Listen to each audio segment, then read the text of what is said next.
नमस्कार। आज देश की तमाम फटाफट खबरों में आपका स्वागत है। चक्रवात तोकते के अगले 24 घंटों के दौरान और तेज होने की संभावना है। मौसम विभाग की ताजा रिपोर्ट के अनुसार इसके गुजरात के तट पर 17 मई की शाम तक पहुंचने का पूर्वानुमान है। चक्रवात तोकते गुजरात के पोरबंदर और महुआ के बीच गुजरात के तट को 18 मई की सुबह क्रॉस करेगा। इस दौरान उसकी रफ्तार 175 किलोमीटर प्रति घंटे तक हो सकती है।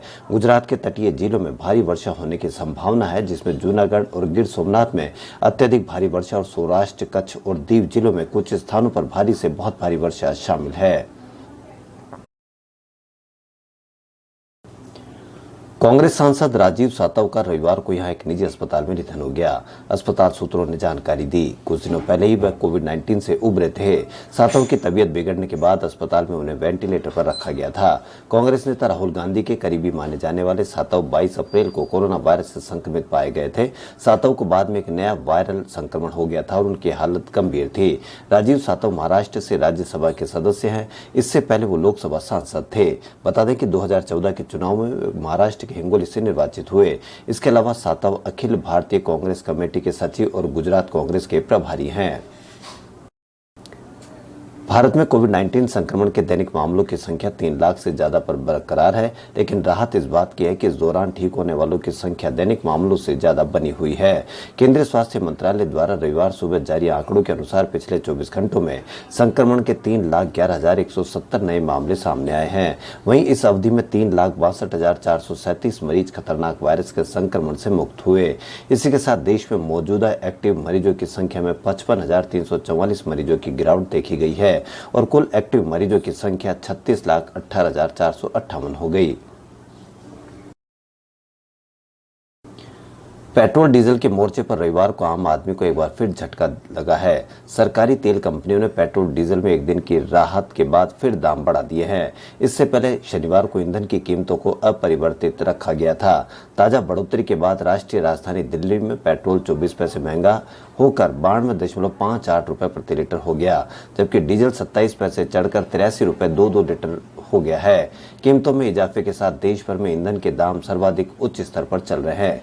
देश के कई इलाकों में पेट्रोल 100 रुपए के पार पहुंच गया है। जिन जगहों पर पेट्रोल 100 रुपए प्रति लीटर के पार बिक रहा है। देश में मात्र 2 वैक्सीन के जरिए ही टीकाकरण अभियान किया जा रहा है, लेकिन जल्दी इस अभियान में एक और वैक्सीन का नाम जुड़ जाएगा। अब कोविशील्ड और कोवैक्सीन के साथ रूसी वैक्सीन स्पुतनिक वी की खुराक भी दी जाएगी और अगले हफ्ते से ये वैक्सीन बाजार में उपलब्ध हो जाएगी। आज रूसी वैक्सीन स्पुतनिक वी की दूसरी खेप हैदराबाद पहुंची। वैक्सीन के भारत पहुंचने के बाद रूसी राजदूत एन कुदाशेव ने इस वैक्सीन को रशियन इंडियन वैक्सीन का नाम दिया। उन्होंने कहा कि रूसी वैक्सीन स्पुतनिक वी के असर के पूरी दुनिया में चर्चे हैं। सभी अच्छी तरह से जानते हैं कि स्पुतनिक वी कोरोना के खिलाफ कितनी कारगर है।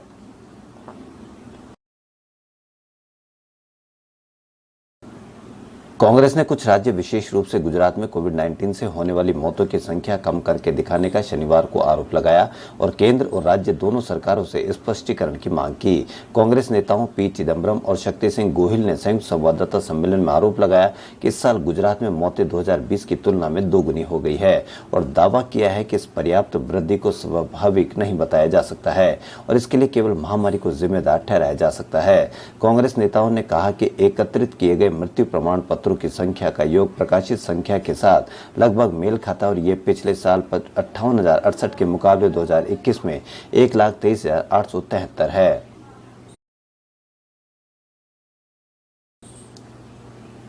अगले 2 महीने में देश में बड़ी मात्रा में टीके उपलब्ध हो जाएंगे, क्योंकि वैक्सीन बनाने वाली अन्य कंपनियां अपने उत्पादन संयंत्र खोलना शुरू कर देगी। अखिल भारतीय आयुर्विज्ञान संस्थान नई दिल्ली के निदेशक डॉक्टर रणदीप गुलेरिया ने शनिवार को ये बात कही।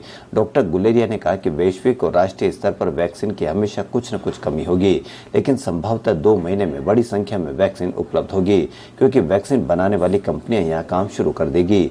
बाहर से भी हमें वैक्सीन मिलेगी। डॉक्टर गुलेरिया ने कहा कि कोविशील्ड, कोवैक्सीन, स्पुतनिक वी का उत्पादन भारत में अधिक से अधिक संयंत्र द्वारा किया जाएगा।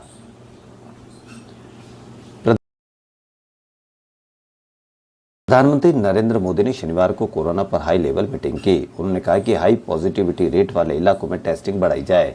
गांव में कोरोना के बढ़ते मामलों पर चिंता जताते हुए उन्होंने कहा कि गांव में डोर टू डोर टेस्टिंग और सर्विलांस की व्यवस्था की जाए।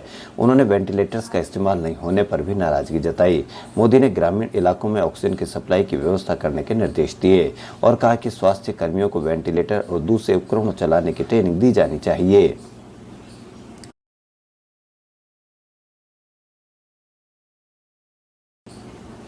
इजरायली डिफेंस फोर्स ने शनिवार शाम एयर स्ट्राइक कर एक 12 मंजिल अपार्टमेंट को तबाह कर दिया। इसमें अमेरिकी न्यूज एजेंसी एसोसिएट प्रेस और कतर के अल जजीरा सहित कई मीडिया हाउस के ऑफिस थे।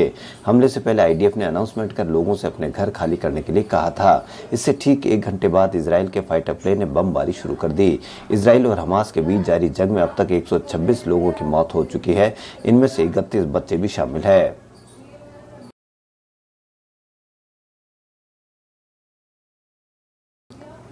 कोरोना के गंभीर मरीजों के इलाज में स्टेरॉयड के इस्तेमाल के नेगेटिव इफेक्ट सामने आने लगे हैं। देश में 500 से ज्यादा मरीजों में अब तक ब्लैक फंगस का इन्फेक्शन देखा गया है। All India institute of medical sciences Delhi के डायरेक्टर रणदीप गुलेरिया ने ब्लैक फंगस के केस बढ़ने की चेतावनी दी है। उनका कहना है कि स्टेरॉयड के ज्यादा इस्तेमाल के कारण ब्लैक फंगस के मामले तेजी से बढ़ रहे हैं। उन्होंने अस्पतालों से इन्फेक्शन कंट्रोल के लिए प्रोटोकॉल का पालन करने की अपील की।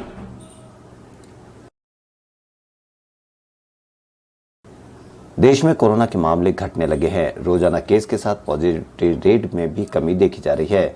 पिछले 6 दिनों में पॉजिटिविटी रेट में 5.6% की गिरावट दर्ज की गई है। 9 मई को पॉजिटिविटी रेट 24.9% थी, यानी हर 100 टेस्ट में से करीब 25 लोगों में कोरोना की पुष्टि हो रही थी।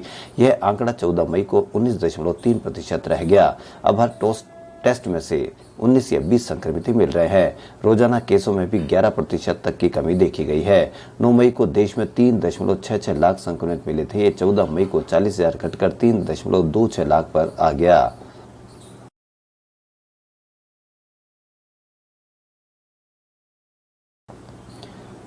कोरोना संक्रमण काल में भी कोई भी संस्था किसी व्यक्ति के पास आधार कार्ड न होने की स्थिति में काम करने से मना नहीं कर सकती है। केंद्र सरकार की एजेंसी और आधार कार्ड बनाने वाली भारतीय विशिष्ट पहचान प्राधिकरण ने इसकी घोषणा शनिवार को की। UIDAI ने बताया कि अगर किसी के पास आधार कार्ड नहीं है या फिर किसी कारण से ऑनलाइन वेरिफिकेशन नहीं हो पा रहा है तो संबंधित एजेंसी या डिपार्टमेंट को आधार कानून 2016 के सेक्शन 7 के तहत उनका काम पूरा करना होगा। संबंधित कंपनी या एजेंसी उसे रोक नहीं सकती है। देश के सबसे बड़े और सबसे भरोसेमंद ऑनलाइन स्टोर ने Amazon.in ने आज दुनिया भर में पहली बार मिनी टीवी लॉन्च करने की घोषणा की। मिनी टीवी एक मुफ्त विज्ञापन समर्थित वीडियो स्ट्रीमिंग सेवा है जो Amazon शॉपिंग ऐप पर उपलब्ध है। मिनी टीवी ने web series, comedy show, tech, news, food, beauty, fashion आदि में पेशेवर रूप से कंटेंट बनाया है और क्यूरेट किया है। इस सूची में प्रमुख स्टूडियो जैसे TVF, पॉकेट, SS और प्रमुख कॉमेडियन आशीष चंचलानी, अमित भड़ाना, राउंड 2 हेल, हर्ष बेनीवाल, श्रुति अर्जुन आनंद, एलविश यादव, प्राजक्ता कोहली, स्वैगर शर्मा, आकाश गुप्ता और निशांत तंवर शामिल है। खबरों फिलहाल इतना ही। यदि आपको हमारा चैनल पसंद आए तो लाइक, सब्सक्राइब और शेयर अवश्य करें। धन्यवाद।